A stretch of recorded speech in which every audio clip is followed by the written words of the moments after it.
Chapter 1: The Goals and Functions of Financial Management. Introduction to Finance, Chapter 1, Lecture 1.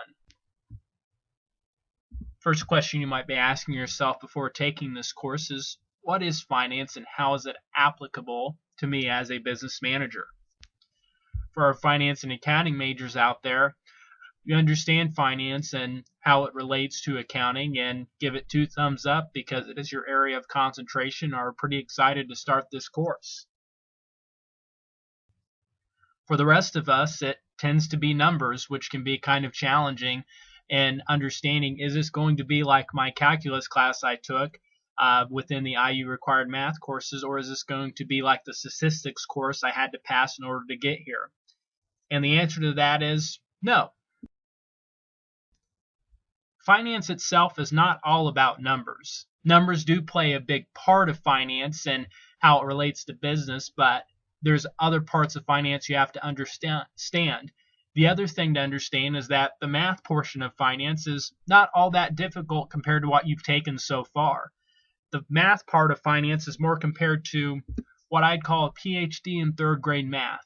The hardest amount of math you might have to do in this course might be algebra, but most of it's going to be simple division, multiplication, and using Excel spreadsheets in order to calculate different formulas in a much more rapid pace.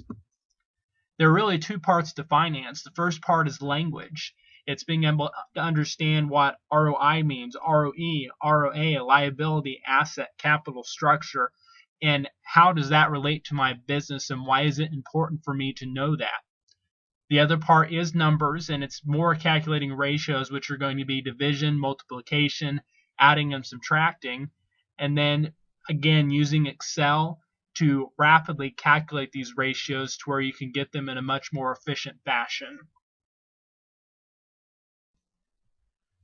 Finance itself is kind of a hybrid between economics and accounting, but it's not economics and it's not accounting.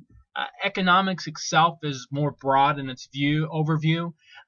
It's more supply and demand. If you've taken microeconomics or macroeconomics, you've been through that already and understand how it's more of a theoretical overview of the economy and how it works.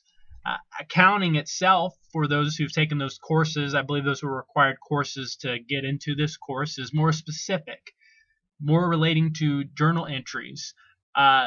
Data is calculated within there to create financial statements off of them.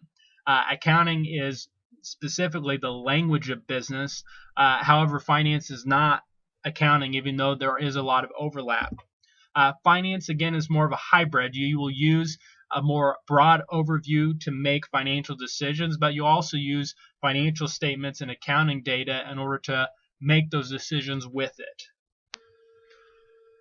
One thing that is very important to understand as a business manager, what I would like to call financial intelligence.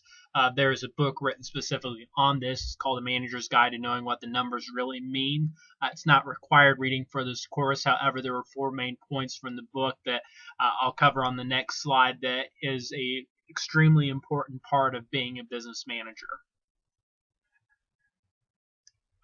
The first point is understanding the foundation. And with that, it'll be specifically related to financial statements. We'll cover the financial statements in more detail in Chapter 2, but you'll need to know what financial statements are and why they're important for you as a business manager.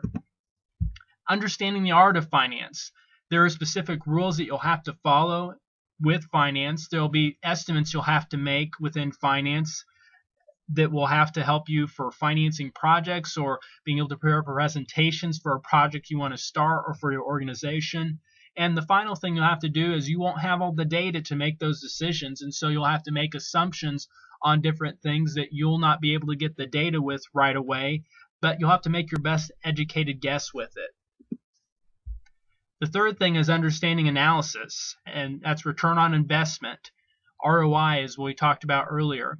That is one key component of being able to use analysis to calculate, because if you're looking for financing needs for a project, an organization, a department, even if you're an entrepreneur trying to get financing for your company, you will need to show that with numbers in order for you to get the financing for any of those things that I just named. And finally is understanding the big picture.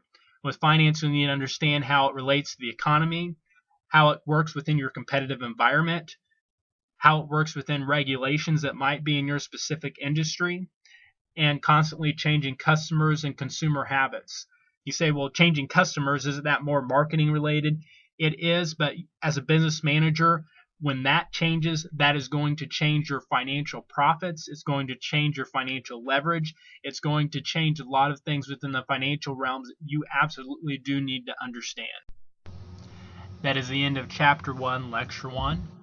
Please see On-Course Resources, Week 2, Chapter 1, Lecture 2 for Modern Finance.